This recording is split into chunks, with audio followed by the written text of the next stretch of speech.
I was attending a funeral for a firefighter in Baltimore County who had passed away.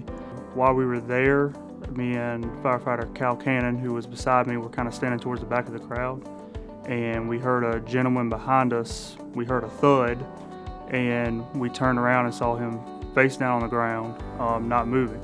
So we immediately went back there, rolled him over, talked to him, gave him a sternal rub to try to see if he was alert.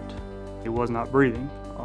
We checked for a pulse, and neither of us felt one, and we immediately began CPR. And after about 25 compressions, we noticed he started to gasp, and we got to 30 compressions, stopped, checked for a pulse. There was one present, but it was very irregular. We got a BVM and oxygen off the fire truck and began ventilating the patient with the bag valve mask for about 5 minutes until his respiratory rate was sufficient enough for him, and he began to blink his eyes and become alert. We then placed him on a non-rebreather with the oxygen, and the patient within a few minutes began talking to us and answering questions. We stayed with him until EMS arrived. We gave them a report, and he was transported to the hospital.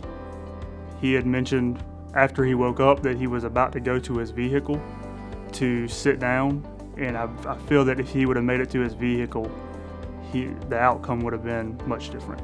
This was a living statement that quick CPR and treatment on a patient can be life-saving.